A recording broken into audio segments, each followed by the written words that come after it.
is now just minutes away from being put to death. Juan Carlos Chavez is being executed at 6 o'clock tonight for the murder of 9-year-old Jimmy Rice, a crime that shocked the nation back in 1995. Rice had just stepped off his school bus when Chavez kidnapped him and took him to a mobile home on the ranch where he worked as a handyman. It was there that Chavez raped and murdered that boy. Our Carson Chambers is live tonight at the Florida State Prison with Chavez's final moments. Carson? Well, we know that in just less than an hour, Juan Carlos Chavez will be put to death. If all goes to plan, the state denied a stay of execution just a few hours ago. And just behind us here at Florida State Prison at Rayford, we know that he is being prepared for lethal injection. And in that small room, Jimmy Rice's family hopes they'll get a sliver of justice.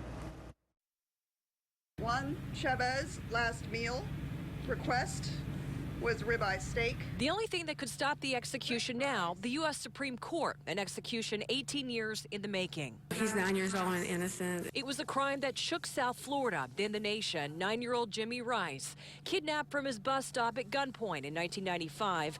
Back then, his mother and father would search for him for 3 long months. It's clear that what happened between the time he was let off at the bus stop just right down the street here and the 5 minutes or so it would have taken him to get home. The flyers with Jimmy's face, the unbearable sadness seeped across the U.S. as parents across the country said, that could have been my child. He's really, really special. He's very, very imaginative, very creative, and I love him very much. I just want him to come home, and I'll give anything if it's just get him to come home. Jimmy did not come home. Investigators arrested Chavez, a workhand at a local ranch. He confessed to kidnapping, raping, then shooting the 9-year-old in a nearby trailer, dismembering his body and placing it in planters filled with concrete. Jimmy's mom passed away in 2009. His father, Don, now 70, has fought for a lifetime of change. And there is only a slim chance that the U.S. Supreme Court will intervene tonight. We know that Jimmy Rice's father, Don, and his brother, Ted, will be witnesses to the execution, and they are expected to come out here and meet with us afterwards and give a brief statement.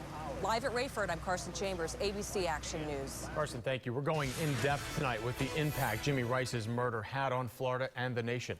This tragic death was the inspiration for several laws protecting children, including the Jimmy Rice Act here in Florida. That allows authorities to commit dangerous sexual predators to mental institutions once they're released from prison.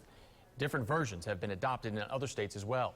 Federal agencies now allow posting missing children posters in all buildings, including post offices and federal courthouses. That was not the case when Jimmy was killed.